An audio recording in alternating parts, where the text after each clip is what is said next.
Hi there, my name is Mary Kilolea. Welcome to the To Be Bolder podcast, providing career insights for the next generation of women in business and tech.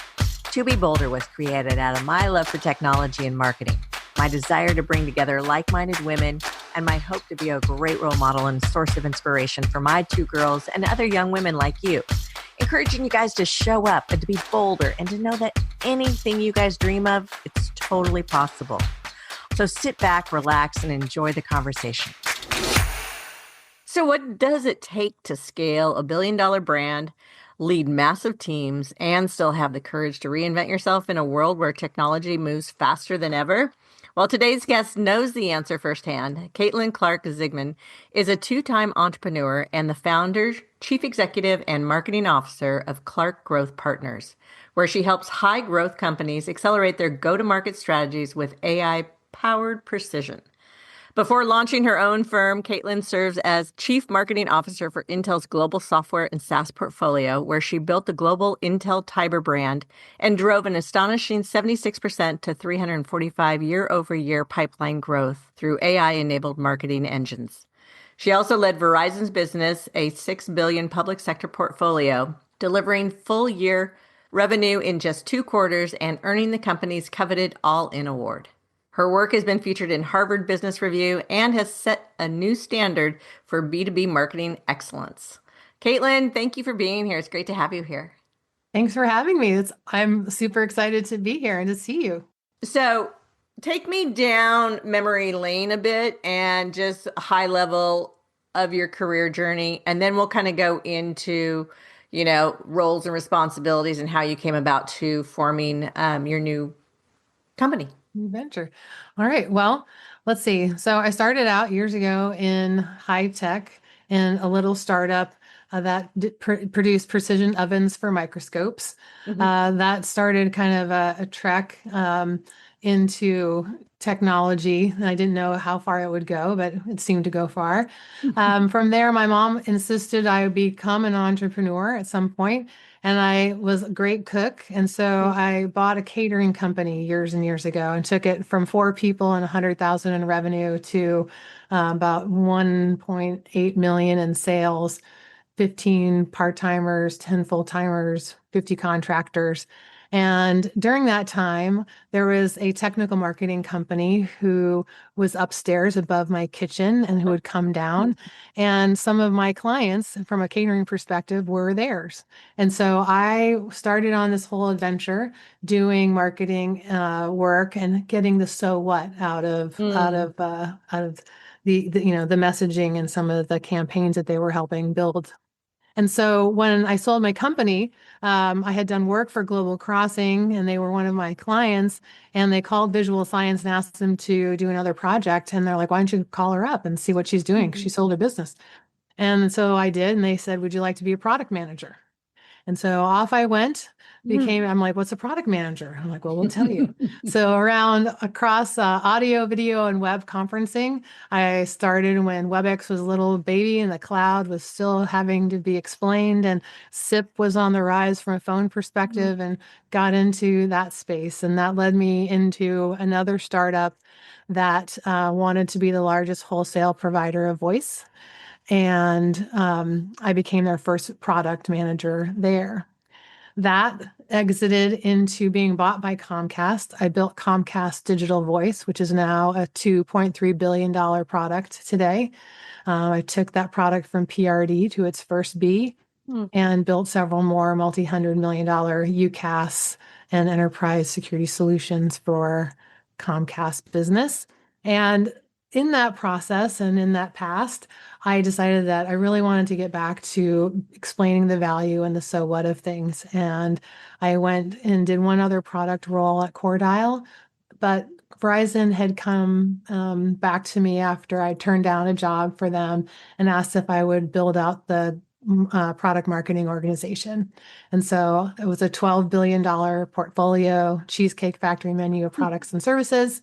And off I went to do product marketing. Had success there, became CMO over public sector. We can talk a little bit more about that. And that led me into from public sector to build out mid-market marketing, the global demand center at Intuit, doing a nice stint in the fintech space, and then ending up next at Intel. That was an awesome opportunity being CMO over software, global software and SaaS at Intel, pulling together a great portfolio of software solutions into a new brand, Intel Tyber, and then leading me to today in taking all that experience, wrapping it up, and doing go-to-market strategy and fractional CMO and CPO work for companies, especially scale-ups, especially companies led by technical leaders. So, Oh my gosh. Okay, so this is why I do this show. Not only because have I known you for a while and never known those stories, but that how inspiring to those listening, to be able to go from a passion around catering to all that you've been able to succeed in your career. That is just amazing. Um, so what were some of the key turning points that gave you the confidence to move between those different, entry points, those companies? I think there's a couple things. I mean, obviously, that early kind of entrepreneurship foundation, working for a startup, becoming an entrepreneur, I think that really gave me the ability to be super curious and try things that were completely new and hugely uncomfortable, to be honest. And so that's one. Two, I think, getting into tech. My dad's a liquid crystal physicist, and I've always been around these PhDs who know incredibly smart, geeky things, like we did at Intel as well. And being able to translate and understand what that meant, and being able to translate what the outcome and the value was. So people say, well, what does a liquid crystal physicist do? Like, well, the layman's terms is all the color displays that you touch on your phones every day are the polymers and the research that he did over his career. And so having that technical experience of watching him make things that were unknown known was partly what drove my passion for tech. And being able to express it. I'm not a physicist. My science is chemistry via baking or a love for high technology. What a blend. I love that. So why do you think your mom wanted you to be an entrepreneur so badly? um, you know, Even if you think back when she had been an entrepreneur Oh, she had. and she'd also worked for nonprofits and felt it really important to own your own money, own your own ability. And, when I got my business loan, this was only, sadly, like only 2 or 3 years after it was allowed that a woman could get a business loan without the signature of her husband, which was Oh good my because I didn't have one then. But needless to say, and that wasn't, that was like basically in the early 90s. Yeah. That only happened like in 88, 89, that changed. And so it wasn't that far back. And so it was really important, as a woman, to really be able to take ownership and know that you could do hard things and, provide for yourself. Well, I love that about your mom. And I secretly hope that my girls are getting that message from me as well. Looking back, I mean, so much has changed in the last 10 years, last 5 years. When you think of product marketing and what you did for Intel with the Tiber launch, let's talk about that, how marketing has evolved and what you did to bring that brand to life and what people who want to do the same thing can learn. Yeah. So, the Intel Tyber brand was actually the second global brand, that I've launched. The other was Verizon Frontline for public sector. Mm. And, a lot had changed. I think some of the things when you have large companies, especially Verizon being one, Intel being another, is that you have these large portfolios of products. And that's wonderful. and there's a lot of great things that the challenge becomes that different parts of your customer base, your cohorts, whether they're developers, whether they're police officers, whoever they are, it becomes very difficult to see what is for them in all that you do. And so it's not that you need to have new brands all the time. Verizon is a branded house, not a house of brands. And so it was very, important that we really needed to showcase that we needed it. Mm. And at Intel, we did something similar. We brought these, disparate products together around trust and security, AI, machine learning, edge and cloud, performance optimization, developer, and we finally got each of them into their own motions from, being able to serve their ICP, get their messaging, et cetera, straight. But in order for that to really break through all of the hardware side of Intel and a lot of the work that we're doing from a chip perspective or foundry, we needed to have more of an icon of what is software and what did it mean. And so working with the brand team, working with, lots of different pieces of the organization, the C-suite and our leaders, trying to discern, is it necessary? If it is, what would it look like? And, we came through to showcase that Intel Tyber would be a great way. And it wasn't just us, because once we launched the Intel Tyber brand, pulled this portfolio together, delivered on the messaging, which was recognized by Gartner as best in class, we saw an over 57% increase in understanding from the analyst community. And they finally said, we understand what Intel's software strategy is. And those are the things you want to see about a brand. It's not just making it happen, but really delivering on the promise of, that there's value here. Here's what it stands for, helping it, showcase that it's, what its purpose is, because it needs to be, purpose built. It's an investment that a company goes through. And, from there, we did a lot of used a lot of cool tools and, AI and other things to be able to start driving pipeline to these, because Intel had been doing much more awareness-based marketing, not as much, true funnel and demand generation individual products within the portfolio had, but this was really taking the entirety of that portfolio and putting together a strategy. I mean, like with AI, there's so many new businesses that are starting up. What do you see from your chair, your viewpoint, AI businesses? Where are they missing out or dropping the ball, or where's the biggest opportunity for them in building that brand awareness? Because they're so probably focused on first to market that they're probably not thinking through some of the things that are essential to the go-to-market strategy. Yeah, I mean, AI marketing and marketers are some of the leaders when it comes to AI and taking on AI.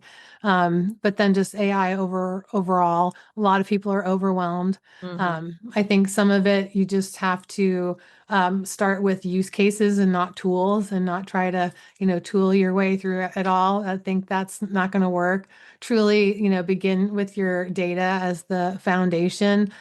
A lot of the companies that I work with in my practice, it's about just simply cleaning up and democratizing data that they own.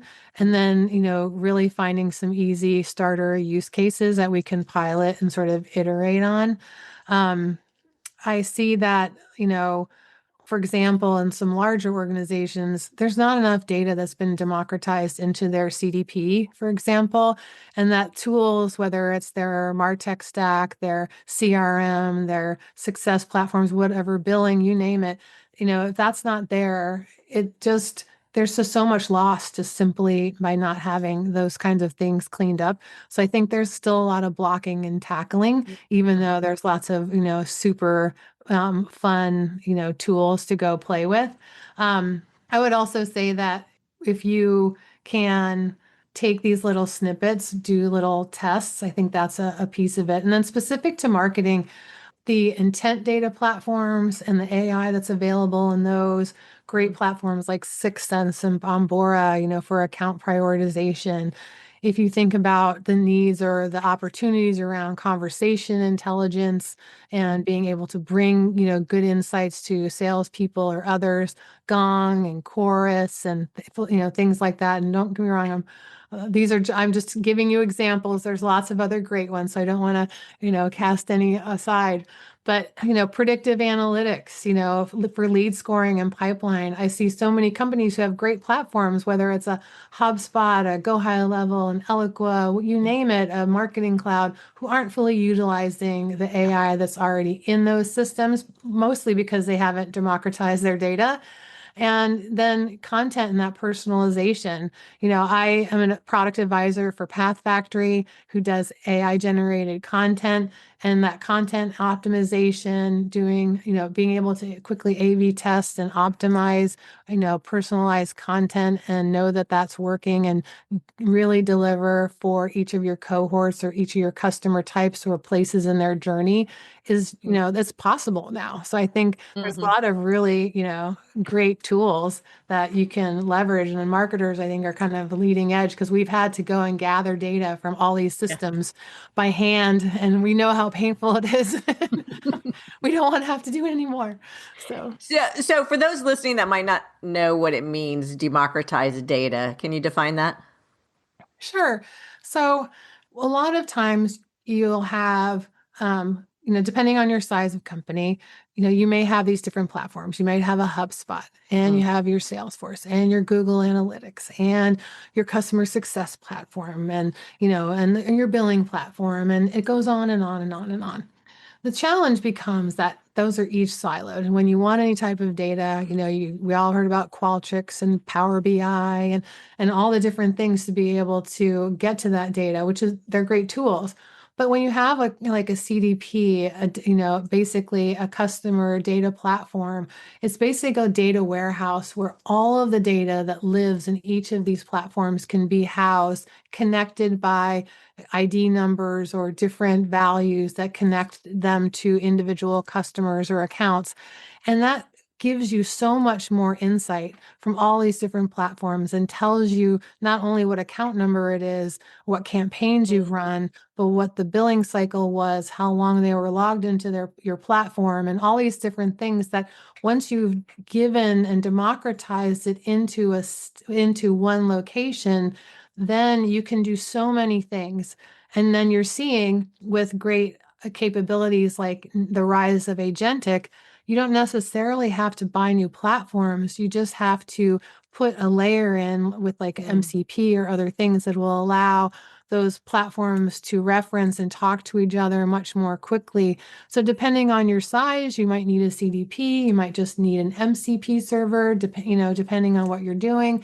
But it really then allows these platforms to talk to each other, share the data that they have, and give you ability to correlate that and start leveraging it for bigger opportunities across the go-to-market spectrum, whether it's product, prioritization, sales opportunities, marketing funnel, customer success, onboarding, retention, you name it. I'm not well versed in it, but I do know some about agents. So when you talk about adding in agents, so that's basically kind of like, correct me if I'm wrong, programming to have a tool or an AI run a task. Right. Yes, it can run a task. Okay. And so that's where you can, take a look at, if you have, it's no different than like I was just talking about some of these dashboards. You can have it go, and instead of having to go collect your data from, Google Analytics and HubSpot and Salesforce and doing all things, you can have an AI just go out, an agent run the task of doing those updates, pouring them into a central location, whether that's a CDP or a spreadsheet or whatever, and then, crafting that output and making it more readily available. And the agents, you can use them they're really improving. For example, chatbots are a good example. I don't know about you, but you probably don't like the version where they only have four choices and none of the choices are the thing you want to talk about. Yeah, you're like delete, delete, You're like delete. agent, right? And so, AI though can take all that FAQ you had, make it much more conversational Yeah. quickly, and then learn from that. And then also, if you've democratized your data in your site, they can, learn from the customer support call recordings and other things that you're doing, those transcripts and the learning that you're taking, to help improve your, contact center teams and make that more FAQs and just automatically deliver that and continue to get better. And then when instead of having that clunky experience, they're like, oh, so you don't want any of these things that I know about. So let me just quickly get you to an agent and just make that much more conversational. And that's already available and coming, today. So I think there's opportunities where LLMs and a lot of AI and agentic will make quick work of some of these sort of clunky tasks that we're seeing that are digital and bring them make them easier. And like, I don't know, you've seen like the Gartner hype cycles, where it's like super exciting, and then we go into the valley of disillusionment. And so I was like happy, kind of excited that we're starting to tread into the valley of disillusionment with AI, because that typically means we're going to get a little breathing room and a pause, because the work will be able to get done to really start to showcase where these where AI can really start making significant improvements and movements in companies and enterprises. And I know you hear all the news of new capabilities each day, but I think the momentum, will start to pick up as we move through that trough, and you'll really start to see it show up in opportunity. And I think that's much more of a co-pilot type of, output than, replacing things as much as it's, helping uh, do some of the manual tasks better. I mean, we don't have lamplighters anymore. We don't use washboards anymore. you know, but we still, we thought kind of the same thing when the internet came about, that there was going to be no more retail, no more online, no more Yeah. jobs. And that never happened. We actually created a lot of GDP. And I think this will be a similar evolutionary cycle where there'll be a lot of things we might stop doing, but a lot of new things we'll get to start doing. So what advice do you have for leaders out there right now who are making decisions in their businesses about AI? Um, you know, don't wait for the perfect opportunity. Hmm. Get started and start small. You don't have to, tackle the largest problem, but really look for a pain point. Don't just do it for, the sake of trying it. Really think about what are some of your biggest pain points right now, and start to deconstruct one or two. Use smaller groups of people. Get a little, power group with some engineers, some IT, some sales, like a diverse set of people who are really focused on the customer or on that pain point and what's needed, to deconstruct it and start to figure out what could be done. And I think you'd find that if you can test one or two of those, you can really start to gain some momentum that starts to, get the flywheel going, as they say. I think that would be one set of advice. Two is, you um, there's plenty of reason to, want to keep secure and do things in the right manner, but it shouldn't limit your ability to leverage these technologies. These are, we have cutting edge data center and cloud capabilities today. And there's lots of incredible tools that allow you to keep your data safe, but still allow LLMs to help you and do great work for your organizations. And like I said, doing some tests and learn to figure some of those out. And some of it's as easy as clean up your data and start just putting it all in one place, figuring out where, because just that alone, even tools that you have, a Salesforce or, a customer success platform or whatever it is, are going to work much better if they have, more access to a combined, portfolio of information about a particular customer or end user. Um, if you're a marketer out there listening to this podcast and you're looking at what skills or tools should I learn in order to make me relevant today, what would you advise them to be skilling up on? Yeah, that's great.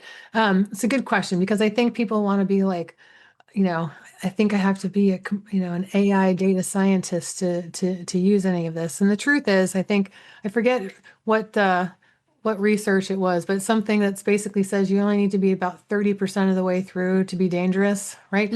And so I would say a couple of things. One is, truly start to take, there's lots of amazing free courses, whether it's Coursera or Google or, an innumerable list of understanding the basics of AI, right? What is generative AI? What's AI? What's a machine learning? What's an agent? How do these work? What's an MCP server? And you don't have to be the one to know how to implement it, but you need to understand how they work directionally and what do they need in order to work well. Because then your MarTech stack, your HubSpot, your Google Analytics, your Salesforce, you have a lot of other knowledge and insight, and you can start to see how you need to bring them to bear and work with some data scientists. I think becoming much more analytical in some of this, we move from not to say that we don't do brand and a lot of those things, but marketing is really moved into like a revenue outcome generated focus. And AI just adds another layer of that sort of product management, that technical, operational bit of need of knowledge need. And so having a little bit more of that, how does your HubSpot do its job? How does your Salesforce do its job? If that's not something you're familiar with, are some good points. And how does digital marketing work? How does your chatbot work? Just some of those, just the basics of what they're doing, even if you're not the one coding them, you don't have to get to that far, but you do need to know how they perform the tasks that they do so that you can figure out how best to leverage them and maybe find a use case that could be a good fit. That is so great. I'm taking notes here. You've led large teams, scaled startups, and guided CEOs. How have you approached networking to build meaningful relationships at different stages of your career? Wow, that's a great one. So I give a keynote talk about strategic networking. In that, couple of things. It needs to be proactive. And one of the things that's made me successful throughout my career, regardless of company size, is making networking really be a proactive part of what you do. I think people talk to their coworkers, they talk to, a few of the leaders, here and there. But if you really stop, think about a project that you're working on today and who is really involved in making that come to life. Procurement, IT, legal, government affairs, security. The list goes on, and it could be all very different for different types of programs or projects. But if you start to really, zoom out and think about that ecosystem, you start to quickly see that you're not engaged or don't really know people in those other ecosystems. How do they prioritize? How do they make decisions? How do they do their job? What makes it easy or hard for them? And that's something where I think a lot of folks who are actually really better to do a better job in networking in that entirety of their ecosystem. And I like to try to give people like kind of like a 5-5-5, which is like really look about, make a little matrix of who are high accessibility, high importance, people to get to know, who are high important but low accessibility. Maybe they're the CEO or a leader, who is, maybe highly accessible but low on the influence. Could be people that are really your peers, coworkers that you can talk to. And then, low availability, low influence. Those are probably people, while lovely, you really in the day-to-day of how you need to network to grow your business, to make your project successful, aren't someone you need to focus on proactively. You're running across them plenty. And so I think really making it so that you think about who are 5 people that I need to talk to and who do I need to meet or introduce myself to, and get coffee chats 1 a week, Mm-hmm. 15, 20 minutes, and start really doing that on a proactive basis. And, taking the 5 reach outs, 5 coffee chats. And then when you have those coffee chats, 5 follow-ups of value. Like, what could you offer, back to them? Did you read an article? Did you see something about the favorite restaurant that they talked about? Or it doesn't have to be, work related, but always follow up within 24 hours with something of value. And I think those things, when you put them together on a consistent basis, they truly grow your network in super positive ways. And as they say, your network is your net worth. And I really, believe that actively. I love that follow up and add value, because what I hear a lot from women is networking's hard because I don't know what I'll offer them. But to your point, like after you have a discussion with someone, you could follow up with something that you've learned in that chat, whether it is their favorite restaurant and you see an article. I mean, it doesn't always have to be so connected to business in order to make it a meaningful follow up. Right. Or you could have decided to share some information, just do that follow up, quickly. If you look at CEOs, Hans Vesberg, who I worked under at Verizon, he has 43 names on the back of his badge. And on those people, he has to call, text, email, have meeting. He doesn't have to do all these things, but in some form or format, he needs to have a connection with these people each week. And if he does that, then he feels that he understands what's happening in the company, how to guide it strategically, how to make good decisions, how to know how externally and internally people are feeling about the work that's being done or where the opportunities or challenges are. And that's the kind of thing where you're trying to get to that sort of vision. Who are your 43 people, Mm. that you need to continuously stay connected with? Some of it could be personal. Some of them could be, board members or executives or whomever.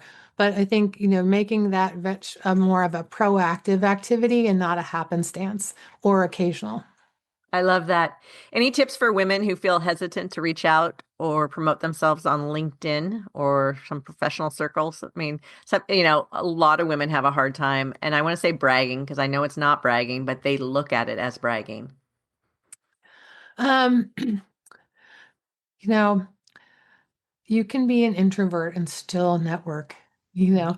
and I think sometimes some of the, coffee chats, when in this keynote in the work that I do in this space, I give them a whole list of questions, but keep them open-ended. And just the simple act of asking them, what's your biggest challenge?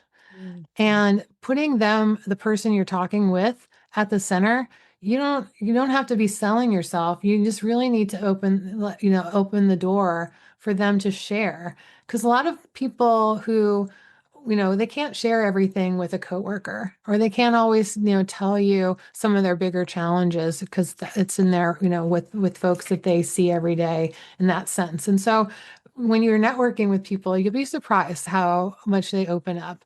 And so it's not about selling yourself, it's about providing value. And Mm. that value could be listening. That value could be, picking up on something that they said and being able to go and do some research. Like I said, that restaurant, the favorite place that you went to when you went to San Francisco or whatever it is, right? And just to provide some value back, because when you showcase that you listened and made a connection, that's the most important thing. It's not how much you sold yourself. What's the best career or leadership advice that you've ever received? Hmm. I would say, one would be progress over perfection. I'm very perfection oriented. And so really trying to, make sure I'm just making progress. I think that was one. And that kind of goes into like not waiting for the perfect opportunity, action as well. Um, I think if you're in a job or a new role, like starting measuring everything from day one, to the best of your ability. You can always learn more, but I think that's, starting in marketing specifically, the more you measure, the more you know what knob to turn or not. And then like with the networking, and this was why I really became proactive in this space around this was, you have to invest in the relationships before you need them. Mm-hmm. And that really kind of hit home for me. And then I think lastly, as a leader or even any employee in a business, you need to learn the business, not just the marketing or the legal or the sales or the customer success or whatever role it is that you play. You really need to understand the P&L and how your role and how does the company make money and how do you contribute? Because I think if you do that, then you can, much more readily, say to people, I need to do more of this. I need to do less of that. When it comes to, trying to figure out what to do, do the right thing. What would you tell your younger self if you were starting over today? Lean harder into the scary opportunities. Oh. Because I think we don't really realize how big we can become, and we hold ourselves back. If you look at a Billie Eilish or a Lady Gaga, if you use them, or any, sports icon or any icon that you look up to, even, this amazing knitter or crocheter that you love, they didn't know that they could do that or be that at some point in time. And so, but they dreamed big enough. And I think I would like tell myself, to dream way bigger than you think. How has success been redefined for you today versus when you started out?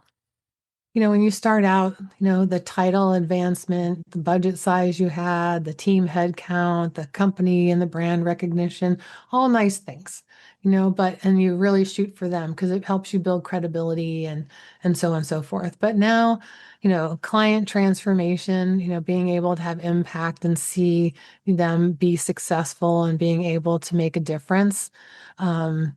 Sustainable growth, not growth at all costs, I think is, another one. And then the work-life integration. I just, I've done the 9 to 9, 6 days a week train, and it's not a good one. So I think, now I really appreciate more of that work-life balance, for lack of a better term. Not that I don't surge at some points, but, Yeah. Doing that and truly having meaningful relationships, because those are the things that take you through your whole career. What does to be bolder mean to you?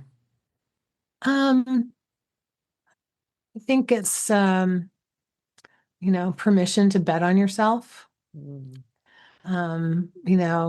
It's also, challenging conventional wisdom and being able to think differently and out of the box. And it's also being that North Star, leading through transformation, being, not fearless. You can still be fearful, but continue to sort of lead and really take teams, projects, opportunities, to their end and, navigate that, whether it's through AI or, project management, leadership, cultivating employees, whatever that might be. You have shared so many great things with us to think about and excite us about the future. How can people get in touch with you and learn more about your company? Yeah. So Clark Growth Partners, we're a go-to-market advisory for scaling companies, from, Series C to large enterprise. And we do a lot of fractional work from CMO, CPO, CRO work. You can find me on LinkedIn at Caitlin Clark-Zigmond. You can also find us at Clark Growth Partners or clarkgp.com. and learn more about the go-to-market strategy work we do. Caitlin, thank you so much for being here. It was great to connect with you. Well, thank you, Mary. This was wonderful. I appreciate you so much. Thanks for listening to the episode today. It was really fun chatting with my guest. If you liked our show, please like it and share it with your friends. If you want to learn what we're up to, please go check out our website at 2bbolder.com. That's the number 2, little b, bolder.com. Comcast.com.